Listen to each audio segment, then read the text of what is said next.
This is the Roots and All podcast, and I'm your host, Sarah Wilson. Join me as I talk about all aspects of gardening with some of the top horticulturists from around the world. This week, I'm joined by author Stephen Rutt to talk about all things water, wetlands, and the landscapes we so often overlook. From chalk streams to peat bogs, we explore the strange, vital journey of water through our environment and why it deserves far more of our attention. So water has kind of just forever been a part of my life, which now that I say it, sounds like a really dumb thing to say because water is life. But I grew up as a birdwatcher in Suffolk from the age of 14. And so every spare weekend was spent by salt marsh or by fenland. I learned my waders, I learned my ducks. Wetland birds sort of, are birds for me. And reed beds are just tremendously evocative places that I love, and I'm incapable of walking past a reed without taking a picture of it. Before that, I was a fisherman, and I used to, spend a lot of time dangling sweet corn into sort of dismal khaki-coloured ponds in pursuit of fish that my brother had a knack of catching, and I did not. And before then, on my mum's birthday when I was 2, I fell into the River Cam. So water's always been, that's actually one of my oldest memories, is sort of that sensation of being plunged into cold water suddenly.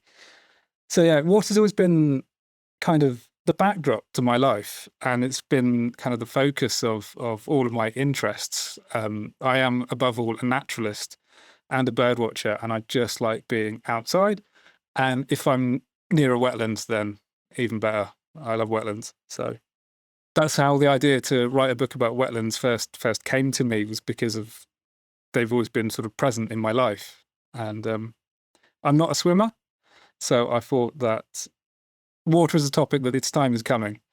And I thought I could give a different perspective on it to the wild swimming books that you can read nowadays.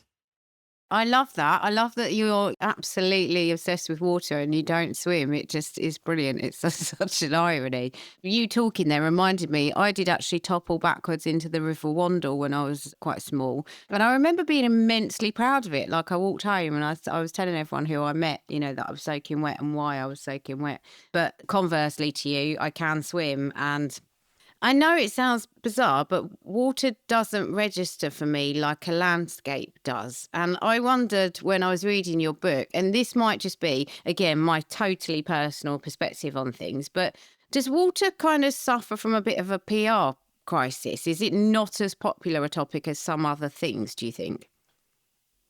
Yeah, that's a really, really good question. I think it probably does. I think because we've grown up, certainly growing up in the south of England, water is a bit manky. The rivers are a bit disgusting. So, for example, the River Lark is the river in the local town that I grew up in, and it's a chalk stream. So it's an example of England's great contribution to the world's water. These are really unique types of rivers that you only find in the southeast of England and northern France. And I knew it as basically a concrete ditch running through my local Tesco car park. That's kind of astonishing that, we've taken what should be, pristine and full of life and funneled it through a car park in concrete, with no sort of respect for it. We don't have any great sort of expectation that it should be pure and natural, because we have 200 years of sort of industrial abuse of our waters. And I appreciate that the further north and I guess west as well that you go within Britain, that kind of changes. But yeah, certainly in the south of England and parts of the industrial north as well, we've just had no respect for our waters. When I was a fisherman, it was like, don't go in the water, you catch Files disease, which is bacteria passed in by rat urine. So yeah, they're kind of a health issue in a way, a lot of our waters. Or they get presented to you that way when you're a child, and you might fall into them. You mentioned the southern thing because I think the Wandle that I mentioned has been strangled and pushed underground and is basically like a trickle of its former self. And there's a fictional author, I think it's Ben Aranovich, I'm probably pronouncing that completely wrong, who writes about the sort of London rivers particularly. So maybe if you are from that area, then you've just seen them dwindle to nothing, or you just see them as a kind of, like you say, a bit of a manky stream really that goes past. And it's not until you get out into the wider landscape that they become more noticeable. But the other thing that I think is that a lot of people just don't really understand how they work. So I was reading your book, and even trying to get my head around. So I'm not giving too much away here, but you're following a droplet from, the various different routes it might take. And even still, my brain's going, oh, hang on a minute, I've got to do a few leaps here to put the pieces together to kind of track how this works. Because for me, it's quite an alien landscape. I can't really make sense of it. And I think that's why people maybe don't acknowledge it, don't protect it as much as they might other things. Yeah, because water is massive. It's everywhere. It's kind of fundamental, but also it gets in our way. How many times do you go outside and you've got the wrong coat and it starts raining and you're really annoyed? How many times do you go for a picnic and it rains on you? How many times are you sort of trying to watch Wimbledon or Test cricket and, rain stops play? It's that kind of thing. And so with the whole idea of following a raindrop from source to sea, I wanted to basically retell the water cycle, which, is the really basic stuff of like primary school science lessons. And I wanted to really foreground its journey so that the reader knows exactly what's happening and why, and kind of put the complexity back into it, how water engages with the landscape and sort of the life that it kindles. And also, what we've done to it and how we've tried in the past to destroy that life and how we might go about bringing some of it back. Well, again, just to state the bleeding obvious, it's so fluid. Again, in your book, you talk about it. It will ebb and flow. It will pop up in places. And anyone who's had a house or a garden will think to themselves, actually, the one thing really you cannot control, and the one thing where you pray it doesn't happen, is water coming in where you don't want it to, because it's such a difficult thing to control. And again, I think that you reflect on that really well on the book, how waterscapes are so changeable and so driven by many different factors. Yeah, particularly in the south and east of England, if you're on chalk is permeable, the water will do what it wants. And so you can try and move a chalk stream, but it's still going to percolate up where it wants to go. So yeah, basically you can't manage water by kind of brute strength. It follows its own logic of gravity and what the soil's like, what the ground is like. We shouldn't be trying to manage water at all. We should be trying to manage ourselves around water to let it go where it wants.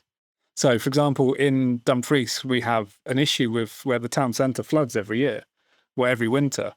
And it's because back in the 19th century, the bit of ground beside the river was concreted and turned into a sort of like marketplace. Absolutely fine. But in doing so, the bridge that used to span the river has gone from 9 arches to 6. So we've lost a third of the riverbank, or at least the riverbed, to a brick wall. And now we wonder why it floods every year. And it's that trying to control it, I think I'm right in saying, that causes so many problems, isn't it? When you are trying to stop it going places, that's when you're disturbing how it acts as an organism. And that, I think, is when things go really horribly wrong. Yeah, it is. Yeah. So one of the things that struck me about your book is that I liked it because I'm like a real natural pessimist. But your book, I think, is much more of a kind of, this is how water should work than this is how water isn't working for us at the moment. Did you consciously not put too much of a pessimistic spin on it? No. I don't try consciously to put too much of a spin on anything. I'm the sort of reader who doesn't want spin. I want stuff. I like tangible things rather than, argument. And so I was careful to pick out the things that did give me hope, because I was aware that otherwise it just could be really bleak. But that's not fake hope or anything like that. Certainly the 2024 general election, a lot of that was fought on the state of our rivers and the state of our sewers. And I couldn't remember another time. I mean, I know I'm only young, but I couldn't remember another time when a general election was fought on environmental grounds. So that gave me hope. That gave me genuine hope. And I would now like to see the government follow through on that hope. For that, I'm not sure how much hope I actually have. So it's kind of up to us just to keep reminding them that they said that. So you do talk about some conservation projects actually that do give a lot of hope.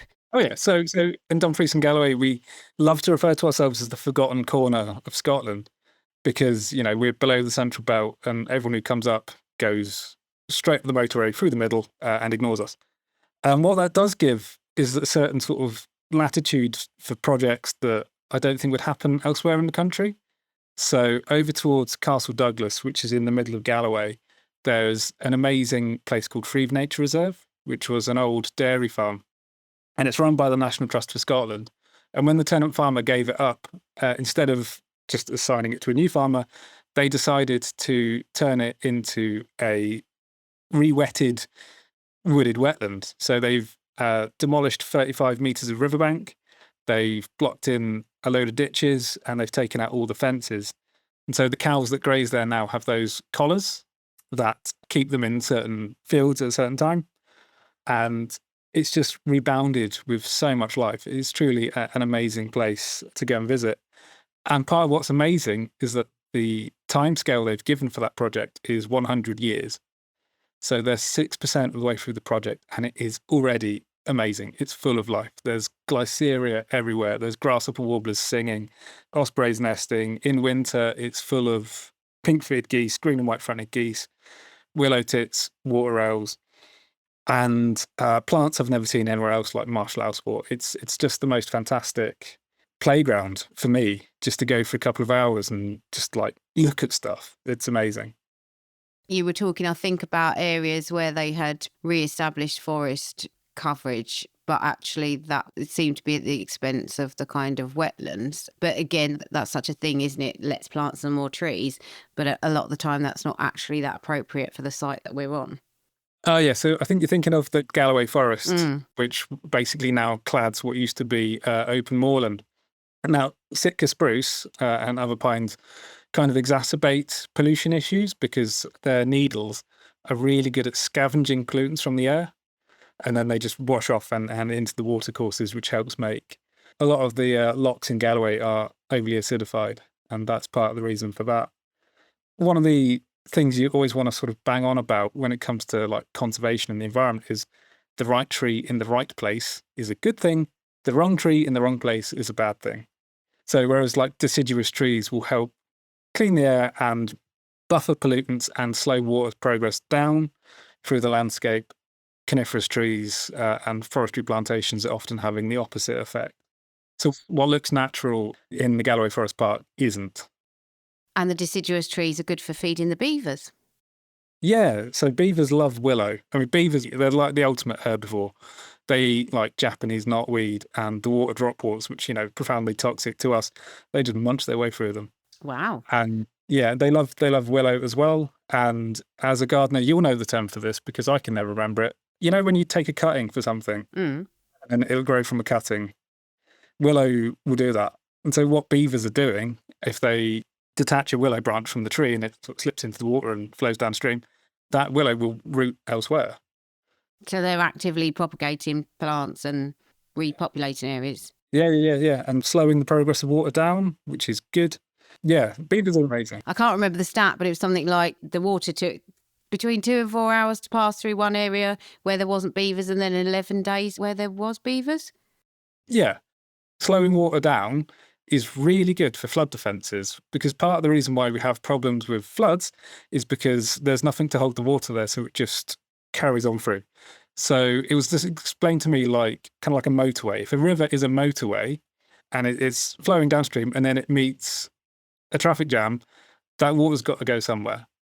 Whereas if you have beaver dams in place, it's slowing the water down, so it's not all rushing to one place. So basically, it's kind of like effective traffic calming measures, but with water. It put me in mind of, the whole kind of ethos behind the book, which is that there are this finite amount of water molecules and then they are just recirculating through the system. And then part of my rational brain goes, well, if there's only a finite amount, how are we having problems with flooding? And we can only ever have this much water in the system, and we're kind of complaining that everything's getting wetter. But I'm assuming it is just water in the wrong place, or water where it's not doing what it should be doing. Yeah, so basically the system's getting more extreme. As the climate changes, we're putting more energy into the environment, which means that evaporation is increasing. And so like rainfall is becoming stronger in bursts. So we're getting wetter winters and drier summers. And heavy rainfall after a dry summer just leads to flash floods because there's nowhere for the water to go because the soil is parched, as I'm sure you know. And yeah, so water in its sort of deficit has been a major problem throughout society. So if you think back at the major gone civilization, so the Mesopotamians, the Indus Valley, these people have like really old archaeological evidence of like water storage and toilets and ditches and cisterns and things like that. But because they ran out of water, their civilizations collapsed. Again, one of the problems, as it seems to me, is that water courses, wetlands, they cover huge areas.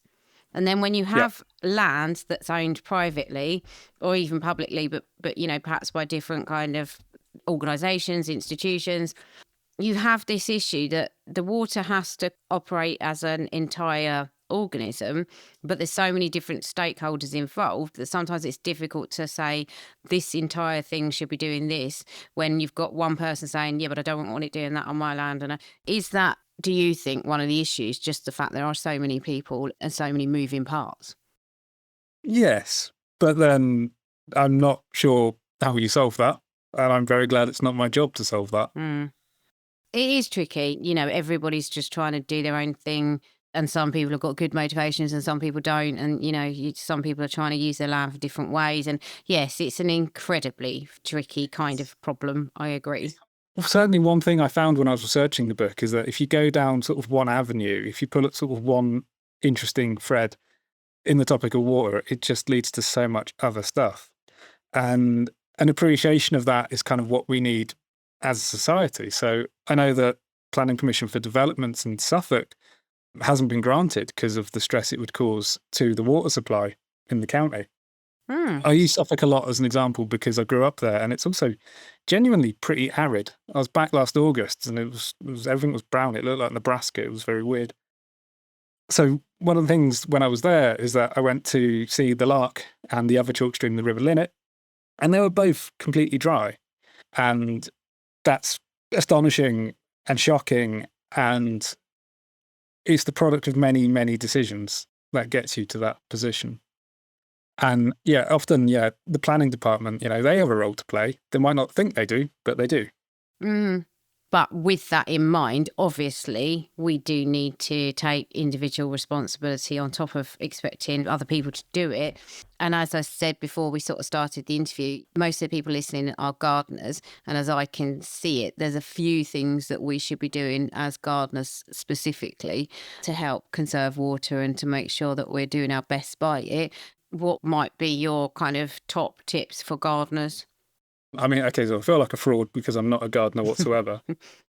Having a pond, if you can, that is an amazing thing for bringing in insects. And I know nobody necessarily likes the idea of insects unless you're an amateur entomologist like I am, but insects run the world. So having a little pond in your garden is a great way to help your garden because insects are going to help your garden. And water storage, so get a water butt. And also, I think you've also got to be careful on what you plant. Make sure it's, you know, suitable for the climate and, you know, the amount of water you can give it as well. So it's not too thirsty. And what's her name? Beth Chatto? Yeah. Yeah. So I went to university in Essex and her gardens were right on the edge of town. And I think they are specifically planted with the sort of arid Essex climate in mind as well. That raises a very, very important point, which is, do we need to be careful not to be planting things that are going to escape the garden and then pollute our waterways and cause them damage? Oh, yeah, absolutely. If you can avoid planting anything vaguely invasive, that's great. Rhododendron is my current bête noire. So I've been going up to the temperate rainforests of Galloway quite a bit recently. And all the nature reserves are lovely, but nature reserves are just a line on a map. And you go down the valley and suddenly the same woodland is absolutely choked out with rhododendron, which is, you know, horrible stuff. I'm sure nobody's planting Japanese knotweed in their garden or Himalayan balsam. But yeah, the rivers are a great sort of network for nature to travel up and down. Mm. And so I found an island on my local river last summer. It was absolutely covered in Japanese knotweed, and you can just see it sort of spreading up and down the river, Yeah. which is not good. No. But yeah, I think rhododendron is public enemy number one for me. Yeah, again, I'm assuming this is countrywide, but certainly where I am, the riverbanks are just covered in Himalayan balsam where I am, and the woodlands are full of rhododendron. So, yeah. On one level, Himalayan balsam it's a lovely looking plant and it feeds a lot of bees. Mm. But it is a disaster because it does completely choke out the bank. That's all you're going to get in that place. And because it's annual, when it dies back, it destabilizes the riverbank as well. Ah, yes. Very good point. Also, what you want for insects is like a balanced diet, which sounds, again, kind of crazy. But, insects want a nice variety of plants to be feeding off. And if all they've got is Himalayan balsam, all they've got is Himalayan balsam. Mm. It might look nice, but it's not nice. It's not ideal, no. And the other thing that I'm guessing gardeners should do is not buy peat. Yes, absolutely. So peat, and I'm never quite sure who knows how peat is formed, but essentially it's incomplete decay of plant life through waterlogged soil. So peat is wetter than milk. Peat is like 92% water, or should be 92% water. Yeah, so basically sphagnum moss has phenolic compounds which are acidic. And so when plant life in a bog dies, it gets pickled in that acidic water. There's not enough oxygen for it to decay, and it turns into peat. And because it's incomplete decay, it doesn't release its carbon to the atmosphere.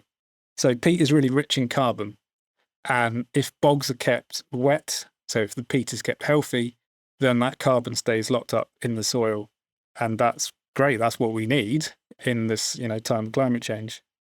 Yeah. So by using peat-based products in your garden, you are essentially, they work because of that carbon, because carbon is really useful for life, but you are also spreading and emitting carbon for using those products. Mm. So yeah, keep peat in the ground. Absolutely. The same also with salt marsh. I know no one's using salt marsh vegetation as compost or fertilizer in their garden, but I think, was it a square kilometre of salt marsh vegetation contains like 6 kilos of carbon? It's because of the same process, these plants dying but not decaying.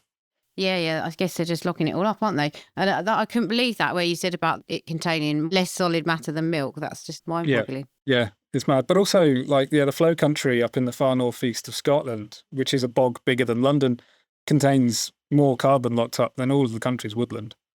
Yeah, again, that stat blew me away. I was like, that's just incredible. And yeah, I think now people are banging the drum a lot more and, hopefully paying attention. But yeah, for a long time, I think they just got completely overlooked and abused, really.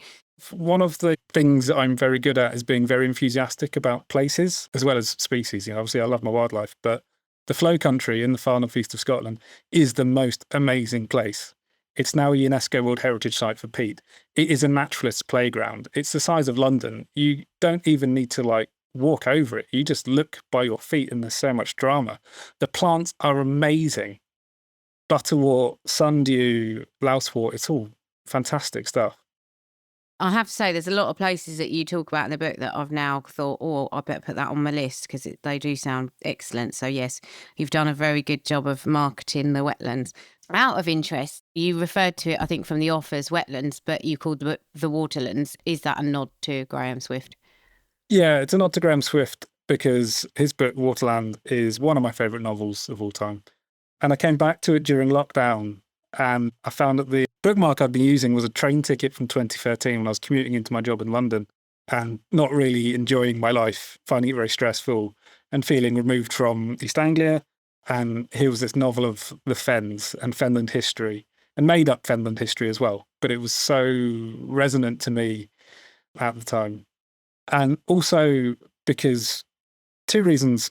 Wetlands are weirdly very specific. So things like rivers don't really count, but you can't talk about water in this country and ignore rivers. And also they're defined by plants, wetlands really. when I started this book, I was absolutely not a botanist. And then kind of by the end of this book, I was like, oh dear, I've accidentally become a botanist. So I call it the waterlands just for being a bit looser than the strict category. Yeah, the terminology again blew my mind, I have to say. So hats off to you for getting your head around that. And just my final question is, you clearly are very passionate about lots of different aspects of nature. And I'm always champing at the bit for the next thing. Have you thought about what you might consider writing about next? Yeah, I would like to write about bats. Oh, I've already done one bat project recently, which was a bat podcast called Echoes and Whispers. It's available on my website. And that was a lot of fun. And one of the things I like about bats is that logistically they're very useful because you do the field work at night and then you can write it up in the day. That's quite useful.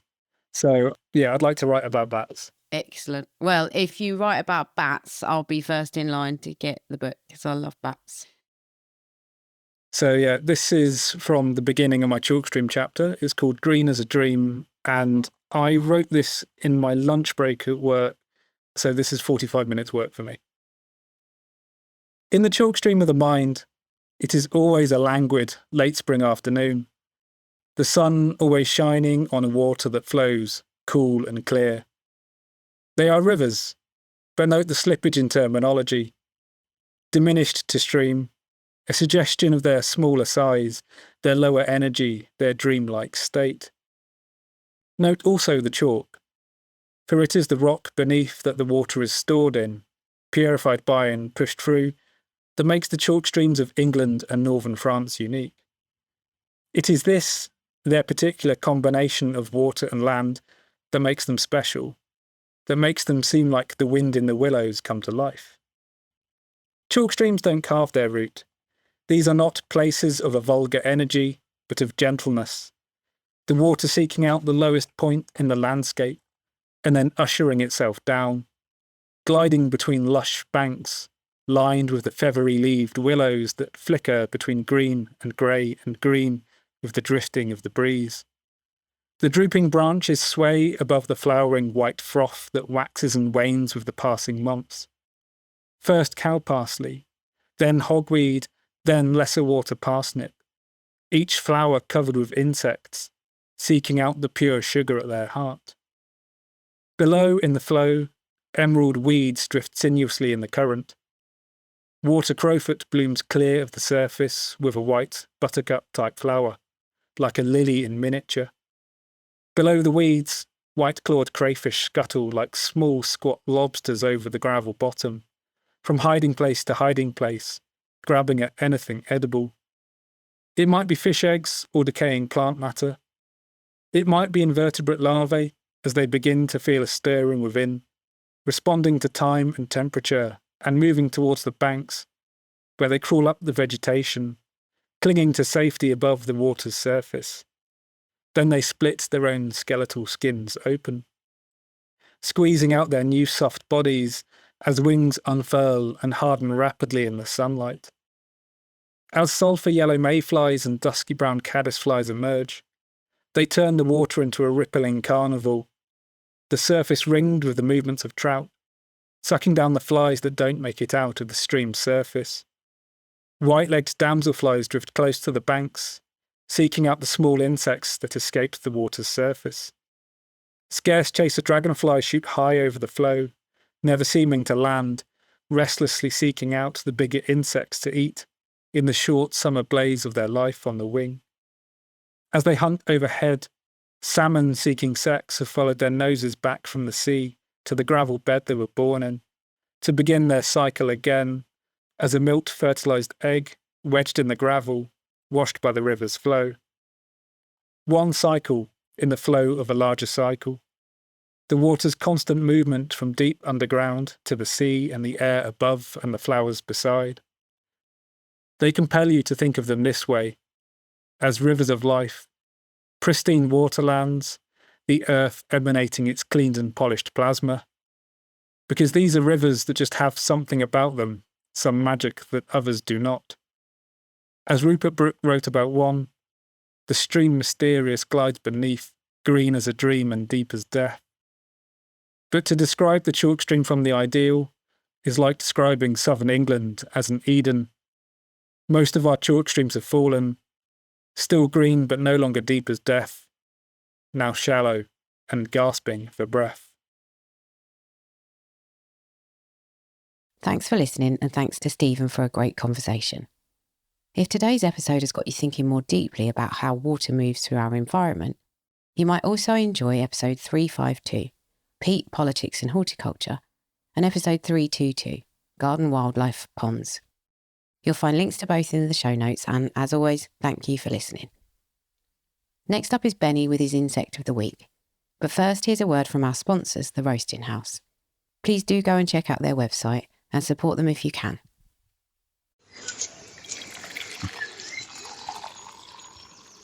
There's nothing like a nice cup of coffee outside on a spring day. Hello from the Roasting House. We're a small, family-owned coffee roastery based in South Yorkshire.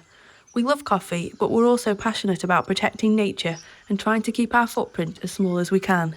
At the Roasting House, we offer delicious coffees from around the world, carefully selected from farms that use nature-friendly methods such as shade growing, soil conservation, and maintaining wild areas for native wildlife. We roast in small batches using an energy-efficient roaster and filter the smoke to remove carbon to reduce air pollution. Roasting House coffee is packed in home compostable packaging, and we know that it actually breaks down because we've tested it in our own compost heap and worm farm. Order at roastinghouse.co.uk, and if you mention Roots and All or the Insect of the Week at checkout, we'll send you 25% extra free coffee as a thank you for supporting us. The yellow-legged mynin bee. Scientific name, Andrena flavipes. I'm really excited to be able to feature a mynin bee today. It's one of my favourite insect groups across the whole world. And mynin bees are ground nesting bees. Ground nesting bees are not all mining bees. There's all sorts of iterations of the ground nesting behaviour. But in the world, there's roughly 21,000 species of bee, just under, but there's more being discovered. And approximately 70% of the world's bees nest in the ground. They're ground nesting. So that always is in the back of my mind. That's something I tell people constantly. It kind of shapes the way I garden. It shapes the way I live my life, and it shapes the way I observe wildlife, because there's so much going on the ground, and what we do to it has a huge impact on our wild insects, whether it's laying hard landscaping, whether it's mulching, whether it's digging gently or more severely. All these things can have an impact, some of them positive, some of them negative. So mynin bees has been a massive group for me to shape my gardening and my learning, really. So the UK has a nice diversity, and Ireland, UK and Ireland, not all species are present in Ireland and not all species are present up north. So the Andrena genus, Andrena is around 67 species in the UK and Ireland. It's a wonderful genus, some really distinct bees, some very tricky to identify bees. The Andrena genus itself comes from ancient Greek, as far as I can tell. So it's anthrene or anthrene, which means wild bee or wasp. Bees evolved from wasps. That's a conversation for another day, but that's the genus. The epithet, the descriptor, the second word, flavipes or flavipes, is yellow or golden footed. So that relates to the leg, so the yellow-legged mynin bee. And if you see the females in particular, the hind leg, the back leg, is very distinct. That's the leg that she collects pollen on. The pollen collecting hairs are yellowy, orange, golden coloured. But just a word of caution, when these bees start to fade and bleach and bald, it becomes harder and harder to identify. You do still learn how to identify plenty of the species as time goes through the season, but this one has also got very distinct bands on the abdomen. They're kind of really clear, strong bands, also kind of yellowy, orange, golden colour. And there are some doppelgangers, of course, especially with the Andrena genus. There's lots of very similar species. Andrena flavipes can be confused with a very scarce species called Andrena gravida or gravida, which is paler on the bands, but it's much rarer. So it's only found in the kind of Kent, Thames Gateway, maybe a bit of Sussex as well. So it's always good to get really clear photos if you can. This species is much more common It's a southern UK bee, this one. So it's not currently on the map in the Midlands and Scotland or Ireland. So if you do find it, that would be really cool, because then you might have the first records of your area. And habitat-wise, soft cliff, just seen it on coastal soft cliff this weekend myself. And kind of sunny, imperfect lawns, which is always the one that's very cool to show people in your garden, where the dog or the kids or your mowing has scalped or made some imperfect bare patches. If it's sunny enough and the soil conditions kind of fairly free draining, then there's a good chance you'll get species like this nesting there. And brownfield sites, similar, mimicking this kind of mixture of habitat as well. So they are in a reasonably wide range of habitat. Flower-wise, because they've got 2 generations, there's the initial spring generation that will be using kind of flowering shrubs like gorse, but also composites like dandelions and the asteraceae, any hawkweeds that are out, or sow thistles. And then you've got the second generation in summer, which will be using brambles and composites and also legumes, so summer flowering legumes. So it's a really cool, fairly tough and adaptable species, but it won't necessarily use any garden plant. So it still loves those wild plants. Also umbellifers and crucifers, really important for it too. So it's a fantastic bee. You have to kind of firstly work out how you can identify a honeybee to rule that out, because they can be quite easily confused there when people are getting into it. And then you need to be able to hone in on this one. I think it's quite a good one to learn. I think if you look up some pictures, the males are much more difficult to identify, but they're also quite distinct. I think it's a really good Andrina mining bee to learn right now, because it's on the wing now. And if you get your eye on this one, it's got 2 generations, so it's around for a few months. And as I always say, please record on the apps, iRecord and iNaturalist, because these records are absolutely valuable. And I really hope you see one at the minute. You can download or listen to the podcast direct from the website rootsandall.co.uk. Please also check out my Patreon, where you can make a one-off donation or take out a monthly subscription to help support the podcast. Because if you enjoy the show, please help it continue. I also have a GoFundMe where you can make a one-off donation. Even a one-off donation of £1 helps, and I'll be really grateful for your support. So please go to Patreon or GoFundMe and search for Roots and All Podcast.